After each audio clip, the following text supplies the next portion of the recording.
क्या आप भी जॉब सर्च कर रहे हैं लेकिन आपके पास कोई भी कंप्यूटर स्किल नहीं है? आजकल कंप्यूटर हर एक एरिया में यूज़ होता है, चाहे आप बैंक की बात करें, मेडिकल लाइन की बात करें, एजुकेशन की बात करें, डिफेंस की बात करें, हर जगह कंप्यूटर यूज़ होता है।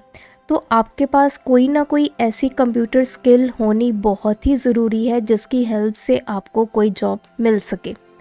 अगर आप किसी भी कंप्यूटर बैकग्राउंड से नहीं हैं, आपके पास BCA, MCA, BSc IT, BTech ये डिग्रीज़ नहीं है, लेकिन कंप्यूटर के बेस पे आप जॉब लेना चाहते हैं, तो ये वीडियो आपके लिए है। क्योंकि इस वीडियो में मैं आपको बताऊंगी कैसे कम समय के अंदर आप कोई कंप्यूटर स्किल सीख सकते हैं और साथ में जॉब भी ले सकते हैं। तो बिना देरी किए चलिए इस वीडियो को शुरू करते हैं।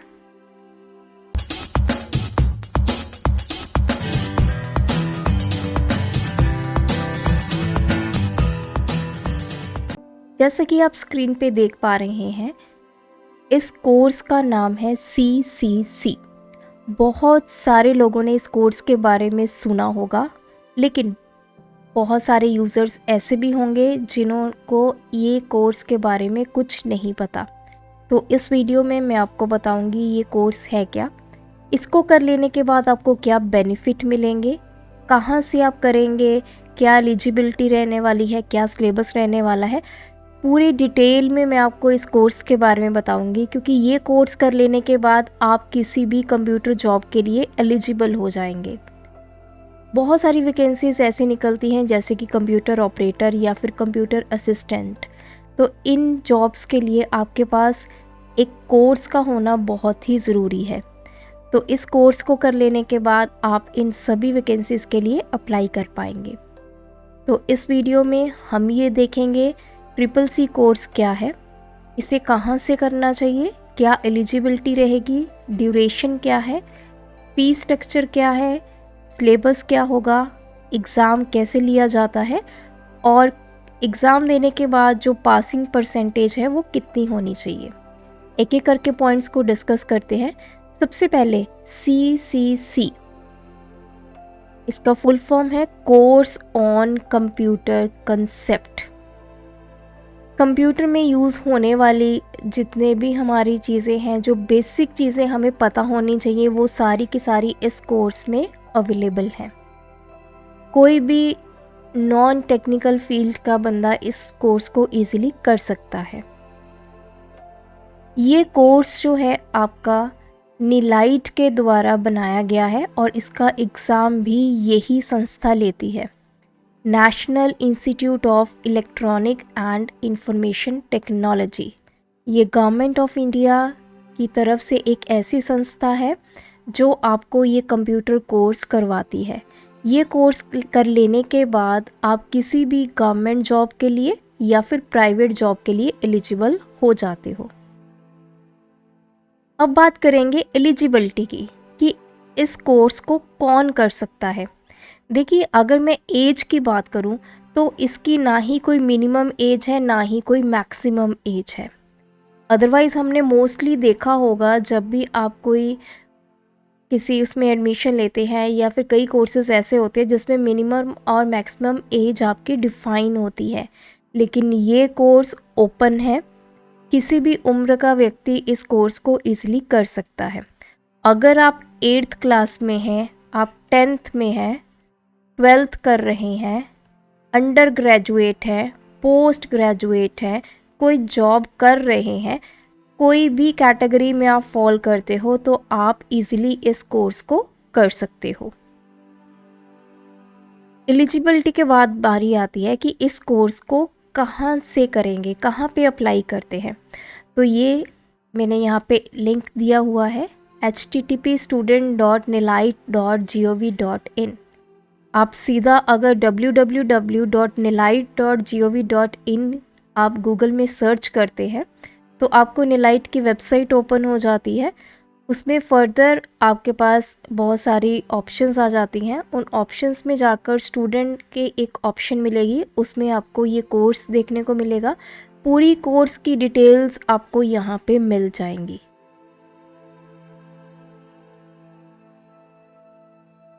अब कोर्स की ड्यूरेशन क्या है? देखिए, ये जो कोर्स होता है टोटल 3 महीने का होता है और इसकी ड्यूरेशन आप 80 आवर्स भी बोल सकते हो, जिसमें इन्होंने डिवाइड किया हुआ है। कुछ आपके थ्योरी के आवर्स होते हैं, कुछ प्रैक्टिकल के होते हैं। इस तरह से ये कोर्स जो है वो डिफाइंड होता है, लेकिन ये कोर्स टोटल 3 महीने का होता है। अब जैसे आपने अप्रैल में इसका फॉर्म फिल किया, यहाँ पे आपने इसका फॉर्म फिल किया, जो नेक्स्ट मंथ होगा मई, उसको छोड़ के आपका जो पेपर होगा वो होगा जून में। अप्रैल में अगर आप फॉर्म फिल करते हो तो नेक्स्ट मंथ आप छोड़ दोगे, उससे नेक्स्ट मंथ में आपका जो एग्ज़ाम है वो हो जाएगा। सिमिलरली अगर आप मई में अप्लाई करते हो, इसका फॉर्म भरते हो, तो जून मंथ में कुछ नहीं होगा, लेकिन जुलाई में आपका जो एग्ज़ाम है वो हो जाएगा। तो किसी भी मंथ आप पेपर के लिए अप्लाई करते हैं, फॉर्म फिल करते हैं, तो उससे नेक्स्ट वाला मंथ छोड़कर उससे नेक्स्ट जो मंथ होगा तब आपका जो एग्ज़ाम है वो आ जाएगा। ये जो कोर्स है इसका कुछ ऐसा नहीं है कि ये साल में 2 ही बार ओपन होता है या 3 बार ओपन होता है। ये 12 महीने आपका जो कोर्स है वो ओपन ही रहता है। आप कभी भी वेबसाइट पे चले जाइए, जब आपको लगता है कि आपकी तैयारी हो चुकी है, आप इसके फॉर्म को फिल कर सकते हैं। ड्यूरेशन देख ली है, अब बात करते हैं फ़ीस की। देखिए, जो इसकी एग्ज़ामिनेशन फ़ी है वो है ₹500 और इसके साथ GST वगैरह ऐड हो जाते हैं। बहुत ही कम फ़ीस है, कोई भी इंसान इसको अफोर्ड कर सकता है। इतनी कम फ़ीस पे आपको एक कंप्यूटर का कोर्स मिल रहा है, वो भी गवर्नमेंट रिकॉग्नाइज्ड, जिसके बलबूते पे आप कोई भी सरकारी या फिर प्राइवेट जॉब जो है वो ले सकते हैं। तो 500 कुछ रुपए इसकी फ़ीस रहेगी। फ़ीस के बाद आता है कि आप इस कोर्स को कैसे करेंगे। देखिए, आपके पास 2 ऑप्शंस हैं। या तो जो निलाइट के द्वारा इंस्टीट्यूट्स हैं, हर एक शहर में निलाइट के इंस्टीट्यूट्स होते हैं, उनके द्वारा आप ये कोर्स कर सकते हैं, या फिर आप खुद से भी ये कोर्स कर सकते हैं। तो इन दोनों में डिफरेंस क्या रहेगा?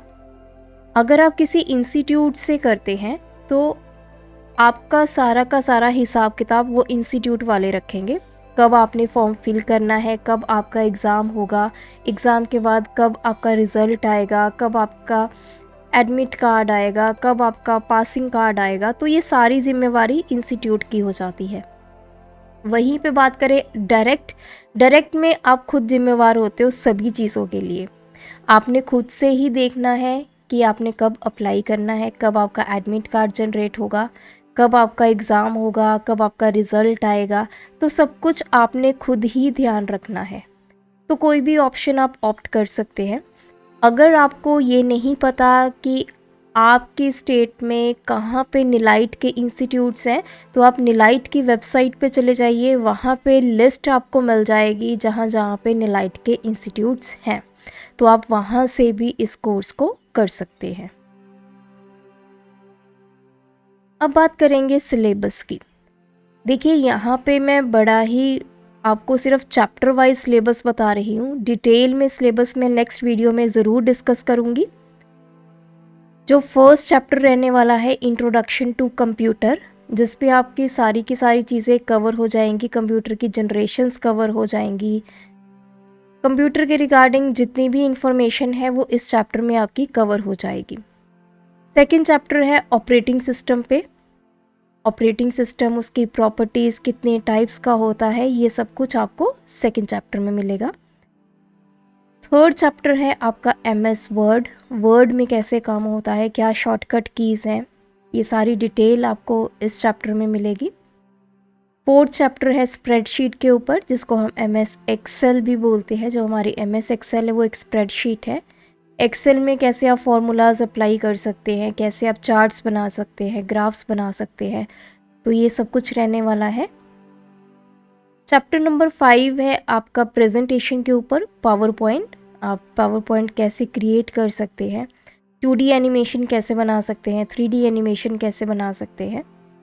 6th चैप्टर रहने वाला है introduction to internet and www, जो हमारा वेब ब्राउज़र्स के बारे में, इंटरनेट के बारे में ये चैप्टर रहने वाला है। Next is email, social networking and e governance services.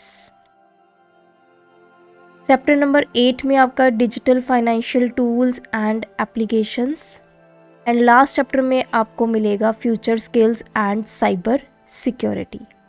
तो ये बेसिक मैंने आपको बता दिया। ओवरऑल एक आपको विजन मिल गया है कि सिलेबस कैसे रहने वाला है। बहुत इजी है इस कोर्स को करना, और जो प्लस पॉइंट है इस कोर्स का वो ये है, आप नंबर ऑफ़ अटेम्प्ट्स दे सकते हैं। अगर आपका पहली बार में क्लियर नहीं होता है तो आप सेकंड टाइम दे सकते हैं, थर्ड टाइम दे सकते हैं। कोई भी ऐसी रिस्ट्रिक्शन नहीं है कि सिर्फ इतनी बार ही आप इसको पेपर को दे सकते हैं। जितनी मर्जी बार आप इसका जो एग्ज़ाम है वो दे सकते हैं। सिलेबस देख लिया है, अब बात करेंगे एग्ज़ाम पैटर्न की, किस तरह का एग्ज़ाम आता है। तो देखिए, इसके एग्ज़ाम में आपके पास 100 ऑब्जेक्टिव टाइप क्वेश्चंस आते हैं। इस 100 में से कुछ आपको MCQs टाइप मिलेंगे और कुछ आपको ट्रू एंड फॉल्स की कैटेगरी में भी क्वेश्चंस देखने को मिल सकते हैं। हर एक क्वेश्चन जो होगा वो 1 मार्क का होगा, 1 नंबर का क्वेश्चन होगा एक, और आपके पास जो टाइम ड्यूरेशन होगी दैट इज़ 90 मिनट। इस 90 मिनट में आपने 100 क्वेश्चंस करने हैं, और सबसे प्लस पॉइंट है कि इसमें कोई भी नेगेटिव मार्किंग नहीं है, तो आप सारे के सारे क्वेश्चंस को इजीली अटेम्प्ट कर सकते हैं।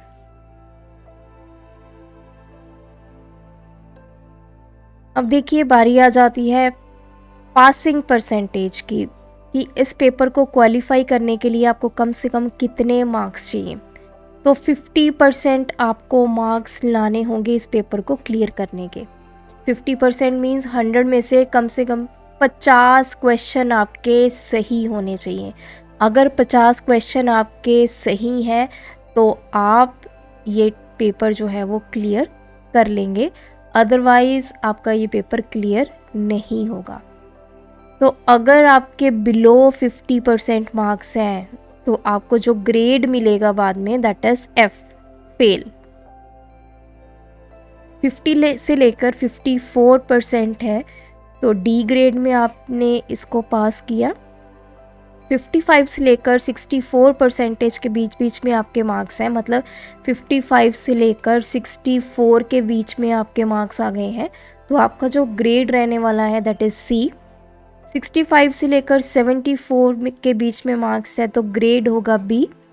75 से लेकर 84 है तो ग्रेड होगा A, एंड 85 से या फिर उससे अबव हैं, 85 से लेकर 100 तक आपके मार्क्स हैं तो आपका ग्रेड रहने वाला है S।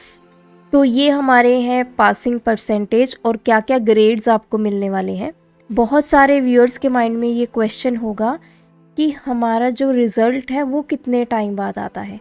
तो देखिए, जब आप एग्ज़ाम देते हैं तो अप्रॉक्सीमेटली 15 to 20 डेज़ के विद इन आपका जो रिज़ल्ट है वो आपको वेबसाइट पे मिल जाता है। तो रिज़ल्ट आप इजीली असेस कर सकते हैं। रिज़ल्ट आ लेने के बाद कुछ टाइम के बाद आपके पास एक आपका रिज़ल्ट कार्ड आएगा जिसमें आपके पास ग्रेड्स होंगे। जो भी ग्रेड में आपने ये टेस्ट पास किया है, ये कोर्स कर लिया है, वो ग्रेड आपको मिल जाएगा। तो ये रही सारी की सारी डिटेल इस कोर्स के बारे में।